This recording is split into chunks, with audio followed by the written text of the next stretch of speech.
السلام علیکم، میں ہوں فرحت عباس شاہ، آپ دیکھ رہے ہیں لاہور ٹی وی اور میرا فیس بک پیج۔ خبریں اچھی بھی ہیں اور تھوڑی صبر آزما خبریں بھی ہیں۔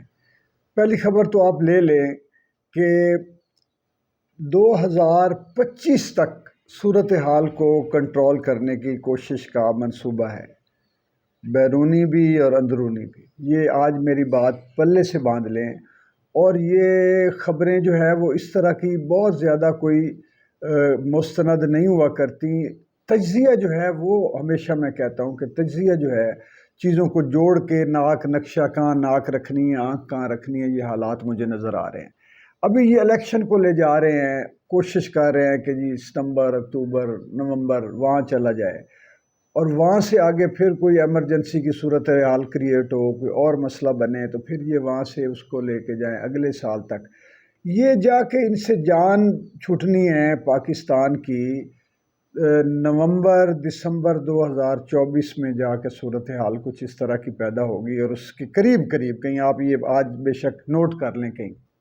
اس کی وجہ یہ ہے کہ یہ کوشش کر رہے ہیں عمران خان کے بغیر حکومت بنانے کی، عمران خان کو نکال کے الیکشن کروانے کی، نااہل قرار دے کے کنگز پارٹی بنا کے جہانگیر ترین، اور یہ جو سارے یہ ہمارے ملک میں ہمیشہ سے عوام کو بے وقوف اور پھدو بنانے کے لیے ہم لوگوں کو، آپ لوگوں کو، ہم سب جو ہیں، ہمیں دھوکہ اور فریب دینے کے لیے جمہوریت کا ڈرامہ کرتے رہے ہیں۔ اور یہ خاندان اور ان کے بیٹے وڈیرے جاگیردار، پھر انڈسٹریلسٹ اس میں آ گئے، یہ نواز شریف اینڈ کمپنی آ گئے، پیسے والے سرمایہ داروں کو یہ اوپر سے یہ ایک ڈرامہ کریٹ کر کے کہ یہ بڑے کوئی جمہوری لیڈر ہیں، M N A M P, آپ یاد کریں، کتابیں پڑھیں، یہ ہمارے اوپر مسلط کر کے اپنا اقتدار محفوظ اور راجدھانی اپنی بناتے رہیں۔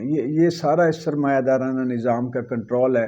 اور اس کے بعد اگر ہم عمران خان جو یہ کہتا ہے نا حقیقی آزادی، یہ بالکل درست ہے۔ وہ جو ہمیں پاکستان اور انڈیا کو علیحدہ کر کے پھر ہمارے اوپر امریکہ مسلط ہو گیا، ہمارے اوپر سرمایہ دارانہ نظام، آئی ایم ایف، سودی قرضے، یہ سارا مسلط ہو گئے۔ ہمیں تو اپنی مرضی سے ریکو ڈیک سے کسی نے خزانے زمینی نہیں نکالنے دیے، یہاں پہ جو آکڑا واکڑا وہ تیل تھا وہ نہیں کسی نے نکالنے دیا۔ تو یہ ڈرامہ ہے سارا۔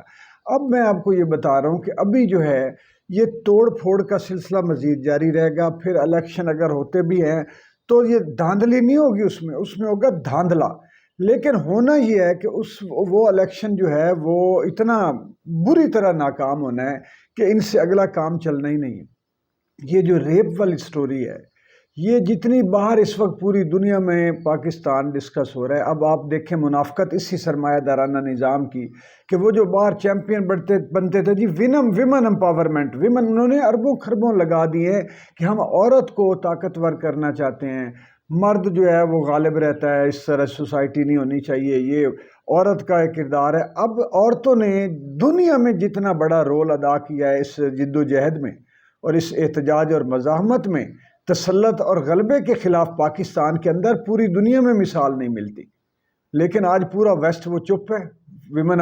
ایک دو تصویریں انہوں نے، ایک کوئی وائرل تصویر ہوئی، وہاں سے انگریزی کوئی پروگرام انہوں نے کسی پتہ نہیں چینل کا خبریں آ گئی تجزیہ کہ جی یہ تو جعلی تصویر ہے۔ بھائی جعلی بھی ہے، یہ نمائندگی ہے اس عورت کی کر رہی ہے جو گولیوں کے آگے کھڑی ہوئی، جو عمران خان کے گھر میں جس نے سامنے کھڑے ہو کر چھرے کھائے تھے، وہ تو جعلی نہیں تھی۔ یہ جو عورتیں کہتی ہیں آگے ہماری مائیں بہنیں بیٹیاں، اور یہ جو جیلوں میں جو ریپ کا بھی خود انہوں نے جو چالاکی ان کے آگے آ گئی ہے، خود رات کو 12 بجے اٹھ کے وزیر داخلہ کس کے کہنے پہ کسی نے رپورٹ دی ہوگی نا کہ جناب یہ تھانوں میں جیلوں میں یہ کام ہو گیا ہے اور یہ جلدی جلدی اس کا کاؤنٹر کر لیں، اور کاؤنٹر ہی گلے پڑ گیا۔ ابھی کسی کا دھیان 4 دن بعد پڑنا تھا، پہلے پڑ گیا۔ تو یہ آپ کو میں بتا رہا ہوں کہ پوری دنیا میں اس وقت جو یہ عورتوں کے اوپر جنسی ہراسگی، تشدد، جسمانی تشدد، بے حرمتی، یہ سارا اس وقت پوری دنیا میں پاکستان کی ٹکے کی عزت نہیں رہے گی، اور صرف ان حکمرانوں کی وجہ سے۔ دل خون کے آنسو روتا ہے، نہ روئے۔ یہ حالات ہو گئے۔ اور میں آپ کو بتا دوں کہ یہ جتنا پروپیگنڈا اس وقت چل رہی ہے، پروپیگنڈا کی وار کہ جی وہ توڑ لیا، اچھا جتنا یہ بندے توڑتے جاتے ہیں اتنی لوگوں کے دلوں میں ان بندوں کے خلاف ان میں ویسے میں آپ کو یہ بتاؤں کچھ مجبوراً ہے. اب کسی کو بتا دیا جائے تیرے بچے کو مار دیں گے، یا کوئی کہے تیری بیٹی کے کپڑے اتار دیں گے، کون ہے بیچارہ کو جا کے کہے گا اچھا جی ٹھیک ہے میں نہیں چھوڑتا. عمران خان نے خود کہہ دیا کہ یار پیچھے ہٹ جاؤ ایک قدم.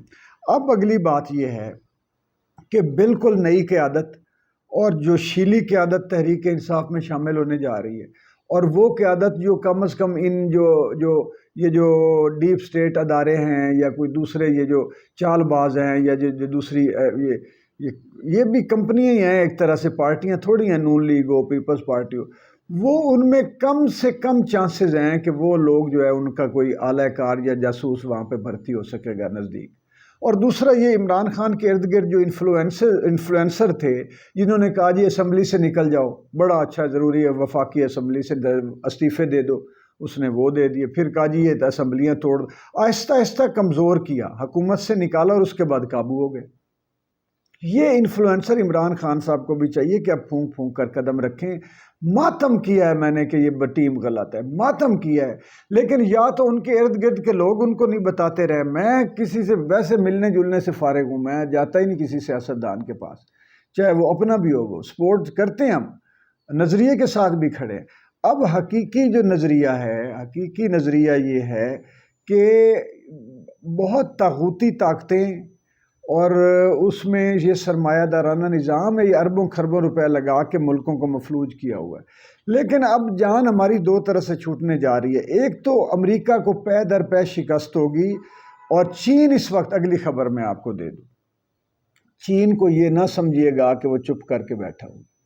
اس نے پوری دنیا میں سے ہر اس خطے میں سے امریکہ کو نکالنا ہے جہاں پہ وہ غلبہ کر کے تسلط جما کے بیٹھا ہوا ہے. ملکوں کے اوپر چڑھ دوڑتے ہیں، جنگیں نافذ کر دیتے ہیں، پیٹرول کے لیے، زمینی خزانے کے لیے، سونے کے لیے افریقہ کو مفلوج اب افریقہ میں روس اور چین دونوں جا رہے ہیں. دوسرا اسلامی ملکوں میں چین نے کہہ دیا سب کو کہ اپنی اپنی فوجیں بنائیں اور یہ اس کو سامنے کھڑے ہو جائیں. اس کے یہ کیسے ہو سکتا ہے کہ پاکستان جیسا اہم ترین ملک چین نظر انداز کر دے؟ اب اس میں گیم پلان یہ ہوا ہے کہ چین نے یہ سب کچھ اس لیے ہونے دیا ہے چھوٹی موٹی مداخلت کے بعد کہ اسے پتہ چل جائے کہ امریکہ پاکستان کے اندر کس کس رخنے دراڑ، کس کس وہ ہوتا ہے نا چھوٹا کونا کھدرا، کہاں کہاں یہ اندر اپنے پنجے گاڑ کے بیٹھا ہے. اب امریکی نواز لوگوں کی یہاں پہ شامت آنی ہے، امریکہ کے اعلی کاروں کی آنی ہے، اور حقیقی آزادی میں چین ہمارے ساتھ جڑے گا پاکستان سے، کیونکہ خطے کی تبدیلی اس کو چاہیے، اشد ضروری ہے. اس نے انڈیا کو 20 کلومیٹر پیچھے ہٹ جانے کو بول دیا. انڈیا کے تو اس نے ناک میں دم کر رکھا ہے. ادھر سے روس نے بھی اسے کہہ دیا کہ خبردار میرے خلاف تجارتی پابندیوں میں تم نے اگر کسی میرے خلاف ووٹ دیا بلکہ میرے حق میں ووٹ دینا ہے. یہ سچویشن سمجھنا پاکستان کی سچویشن سمجھنے کے لیے ضروری ہے. ان کے پاس میں آپ کو بتاؤں پاکستانی عوام کو پتہ ہے کہ عمران خان ہمارا لیڈر ہے، پاکستانی عوام کو پتہ ہے کہ چائنا ہمارا دوست ہے، پاکستانی عوام کو پتہ ہے کہ مغرب ہمارا دشمن ہے، پاکستانی عوام کو پتہ ہے کہ امریکہ ہمارا دشمن ہے. تو اب باقی بچتا کون ہے؟ اس وقت جنگ جو ہے نا وہ پانسا پلٹ گیا ہوا ہے. دنیا کا ڈالر کی ایسی تیسی ہو رہی ہے، امریکی منوپلی کی ایسی تیسی ہو رہی ہے، امریکہ کی تجارت ڈوب رہی ہے. وہ ڈوبے گا تو ہم تریں گے، میں آپ کو بتاؤں ہماری جان کی خلاصی تب. اور یہ عمران خان کے وین کے مطابق ہوگا. یہاں پہ دکھ یہ ہے کہ کوئی اب سمجھ آ گئی ہے کہ یہ حب الوطنی، ملک، عوام، یہ سارا فراڈ ہے، دھوکہ ہے. عوام کو خود ہی اپنے شعور کے ساتھ بڑے طریقے سلیقے تعلیم کے، میں پرامن احتجاج سے میں آگے بڑھتا ہوں، میں کہتا ہوں علمی انداز میں طریقے سے سیکھ کے پڑھ کے خدا کے لیے کتابیں پڑھیں، علامہ اقبال پڑھیں، علامہ اقبال کو سمجھنے کی کوشش کریں. میری بھی ٹوٹی پھوٹی شاعری پڑھ لیا کریں، میں کیا سبق دیتا ہوں، وہ مزاحمت کریں گے ہم، میری ایک کتاب ہے وہ پڑھیں. اس میں نے یہ ساری جمہوریت اور ان کے فراڈوں کی کچی وہ جو کچا چٹھا ہے نا کلئی، وہ کھول دیے. تو انشاءاللہ کوئی بات نہیں، سال ڈیڑھ سال کچھ نہیں ہوتے قوموں کی قسمت میں، قوموں کے نصیبوں میں، قوموں کی تاریخ میں. یہ مشکل وقت گزرے گا، لیکن یہ بھی تب گزرے گا جب لوگ متحد رہیں گے علم کے ساتھ، اور پڑھ لکھ کے انفارمیشن حاصل کر کے مضبوط اور سنجیدہ بات کریں گے، سنجیدہ بات پر لوگوں کو قائل کریں گے، کنونس کریں گے، طاقتوروں کو بھی اور کمزوروں کو بھی. بہت شکریہ.